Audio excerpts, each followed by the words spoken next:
वो सचेतन मूर्ति देखती है कि ये व्यक्ति यहाँ संबंधित है, तो फट से वहां भी वो जागृत हो जाता है। तो सबके अंतराल में, ऐसा तो है नहीं कि उसकी जो प्रेजेंस है, उपस्थिति उसकी कहीं नहीं है, सब जगह उपस्थित है।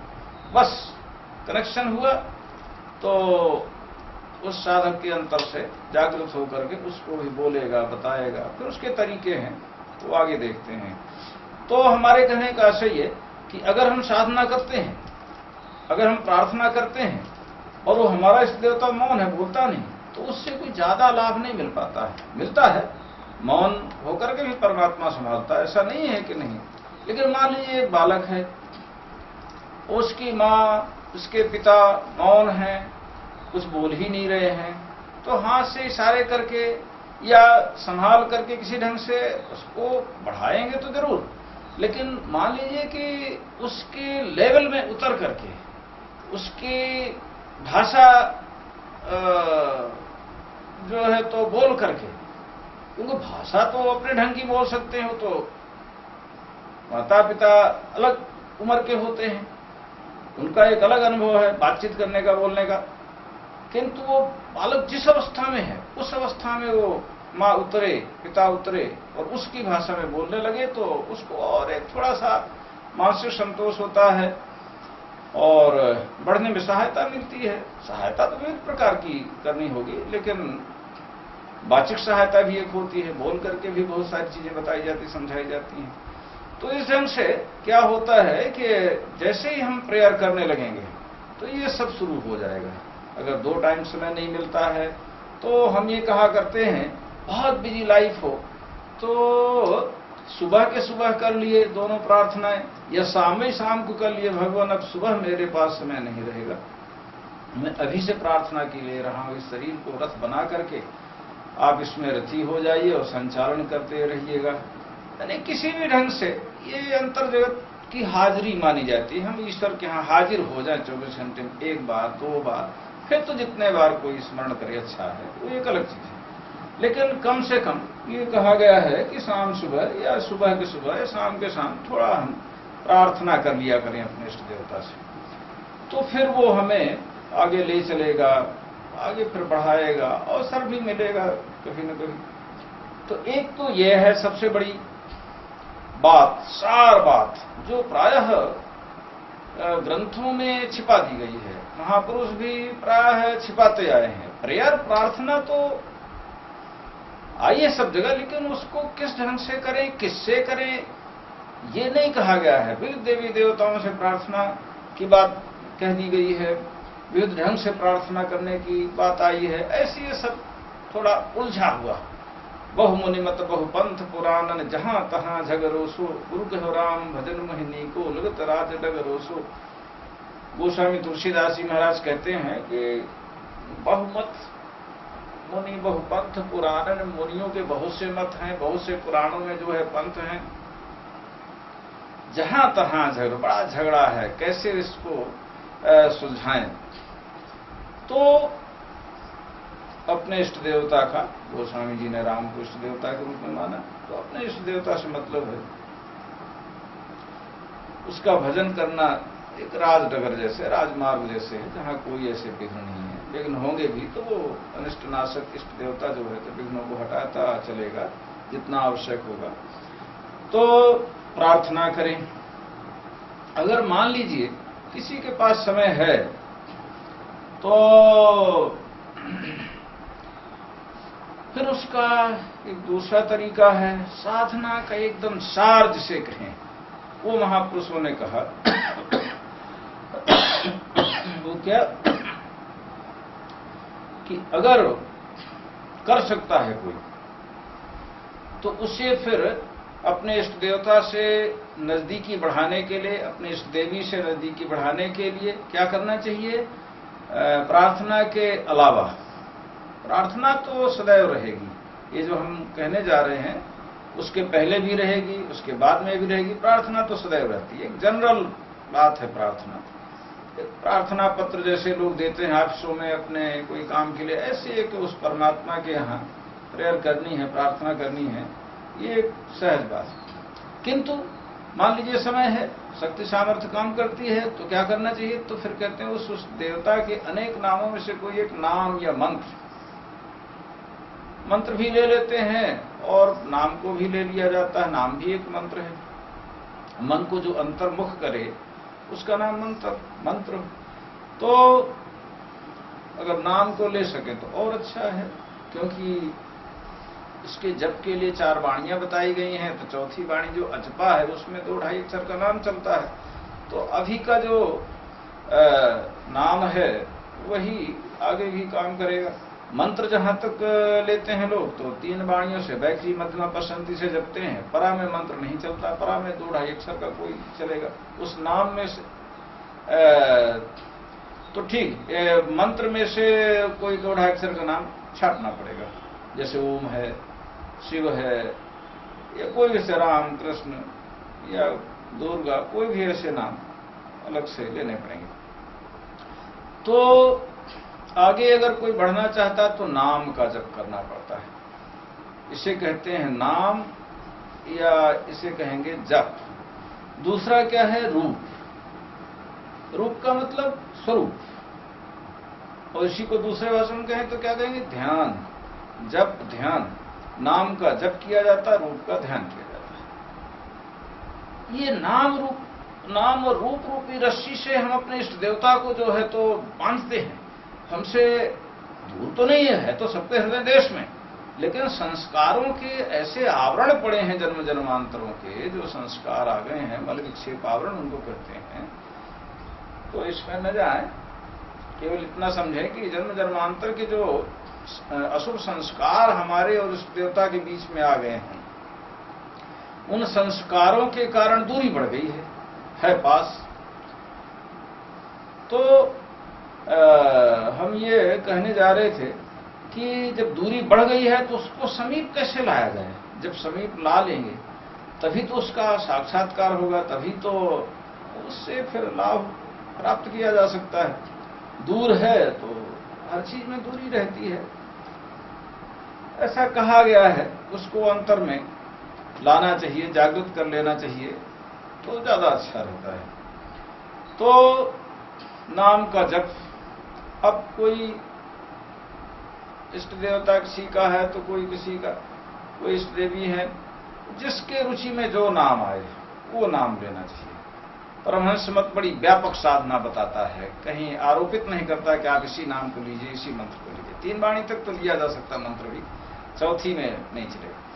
तो जिस नाम को लेना हो उस नाम को लीजिए, जिस मंत्र को लेना उस मंत्र को लीजिए। अपना खुद का चयन हो, कोई चीज आरोपित न कर दी जाए। आजकल नहीं देखते हैं लड़के लोग पढ़ने जाते हैं तो कोई आर्ट्स लेता, कोई साइंस, कोई एग्रीकल्चर, कोई कुछ, कोई कॉमर्स, क्या क्या लेते हैं। अगर कोई उनकी रुचि का ना हो तो उनके लिए बोझिल हो जाता है। इसलिए साधना में भी रुचि का ख्याल रखना चाहिए। जिसकी जो रुचि हो वैसा नाम मंत्र अपना ले, ज्यादा अच्छा रहेगा। अब इसमें थोड़ा सा ये है कि विस्तार से कहने में तो समय लगेगा ज्यादा। साहित्य होते हैं हर आश्रमों के, हर मिशन के, उसमें देख लेना चाहिए। तो नाम का जप कैसे किया जाता है? 4 वाणियों से, बैखरी मध्यमा पश्चंती परा। बोल बोल कर हम संकीर्तन करते हैं या नाम का उच्चारण करते हैं, इसको कहते हैं बैखरी। और जहां ओष्ठ जिह्वा हिले लेकिन आवाज का उच्चारण न हो, केवल जप हो कंठ से, तो उसे कहते हैं मध्यमा। मतलब ये कि जप तो हो लेकिन आवाज ना निकले। ये दोनों वाणी मोटी हैं, ये मन को नहीं स्थिर कर पाती। मन इनसे बारीक है, इसलिए वो जप के साथ वो निकल भागता है, इधर उधर अपना घूमता रहता है। इसलिए कहा गया आगे बढ़ना चाहिए, पश्चंती से जप करना चाहिए। पश्चंती का मतलब ये है जिसको मन से देखा जा सके। पश्य का मतलब देखने से है। देखना कैसे? जैसे बैखरी से जपते थे, मध्यमा से जपते थे, वैसे जप बंद कर दें, केवल मन से जप करना शुरू कर दें। मन जैसे चिंतन करता है, विचार करता है, जो भी सोचता है, उस ढंग से उससे जो है नाम का जप कराया जाए तो नाम का जप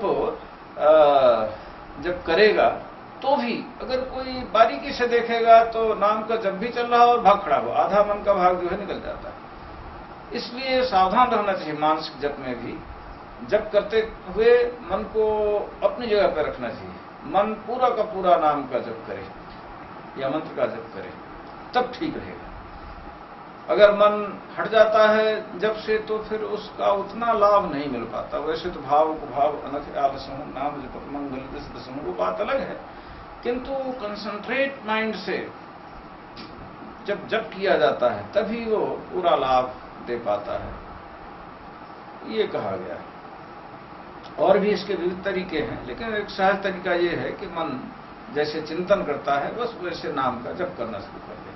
तो ये नाम का जप पश्चंती वाणी से हुआ। और फिर परा है, तो परा वाणी में क्या होता है कि वैखरी मध्यमा पश्चंती तीनों के जो जप करने के तरीके हैं बंद कर दिए जाते हैं। परा में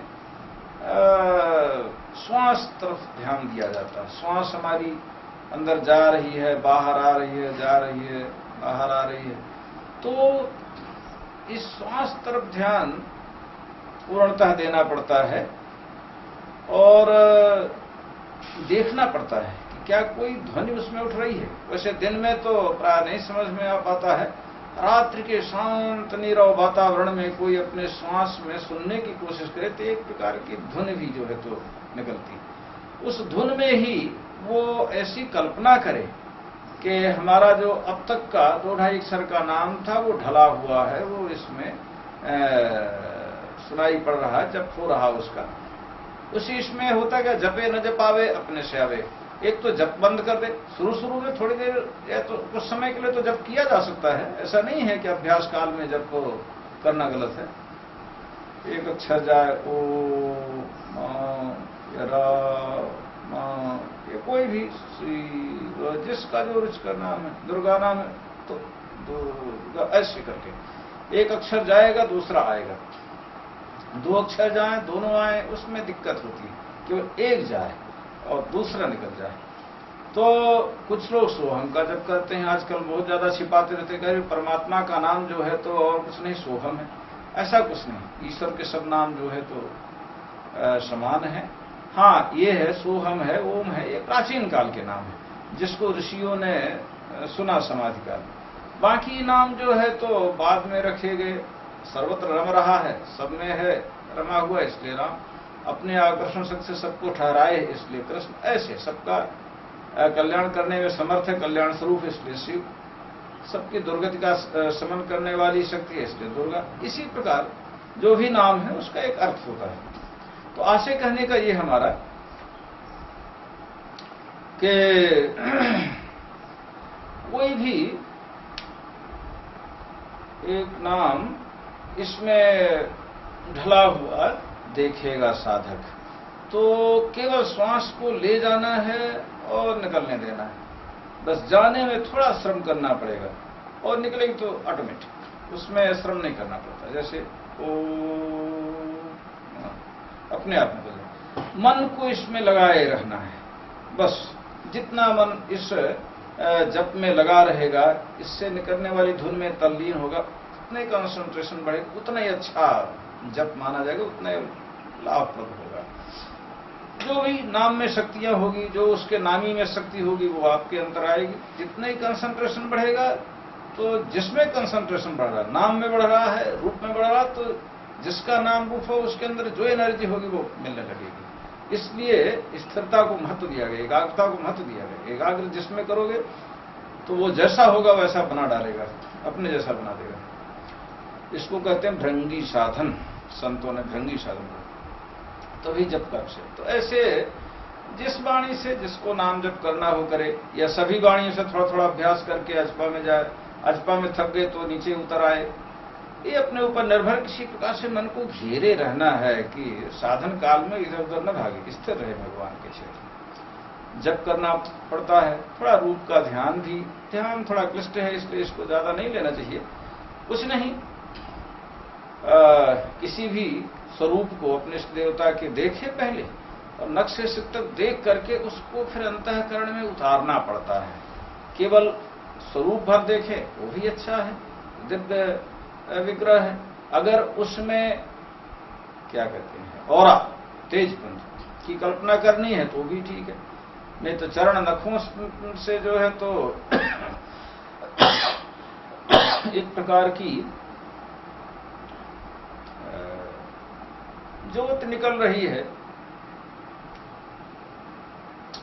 या प्रकाश निकल रहा है, ऐसी कल्पना करते हुए ध्यान करें तो और अच्छा माना जाता है। दिव्य चिन्मय मंगल विग्रह फिर हो जाता है, चिन्मय प्रकाशित विग्रह हो, मंगल विग्रह हो तो और अच्छा माना जाता है। अब क्यों प्रकाश को लेते हैं स्वरूप के साथ ही एक अलग विषय है, बारीकी में जाने पर समय बहुत लगेगा। तो ध्यान इसलिए कि और अच्छा कंसंट्रेशन हमें अपना लाना है, बढ़ाना है, एकाग्रता बढ़ानी है। तो ध्यान नाम में जब हम अजपा में जाते हैं तो ही देखते हैं काफी कंसंट्रेशन आ गया, क्या एकाग्रता आ गई। और जहां ध्यान में जाते हैं अगर कोई रोक सके 15-20 मिनट तो धारणा कहलाएगी, आधा घंटे और भी आगे अगर कोई अपने मन को चित्त को रोक सके उस स्वरूप में तो फिर ध्यान तत्व प्रत्येकतानता ध्यान योग दर्शन में आता है। हम जब तक न चाहें तब तक हमारा मन स्वरूप को न छोड़े, बाहर ना आए, जब चाहे तब हम जो है तो फट से स्वरूप को पकड़ लें। एक अच्छा अभ्यस्त जो साधक होगा, महात्मा होगा, वो ऐसा कर सकता है। तो जितना अधिक से अधिक हम रोक सकेंगे स्वरूप में मन को चित्त को उतने अच्छा रहेगा। इसमें जो पावर उस देवता में होगी वो ऐसे ट्रांसफर होने लगेगी या करेगा, वो ट्रांसफॉर्मेशन ऑफ पावर से कहते हैं इसको। परमहंस मत में लोगों ने क्या कहा हिंदी में कि शक्तिपात, वो ऑटोमेटिक एनर्जी आएगी या वो खुद भी अपनी इच्छा से एनर्जी दे सकता है, जैसी उसकी इच्छा हो। शक्तिधर या शक्ति संचालक जैसा चाहे वैसा हो सकता है, किंतु ध्यान में स्वाभाविक भी मिलने लगती है एनर्जी। ईश्वर है का एक पावर है, एक एनर्जी है, अगर देखा जाए तो एक एनर्जी है, एक पावर है। तो वही पावर मिलने लगती है उस साधन, और फिर जो भी बातें उस परमात्मा में है वो सब आने लगेंगी, केवल पावर भर नहीं। तो रूप का ध्यान, अगर हम केवल प्रार्थना करते हैं तो भी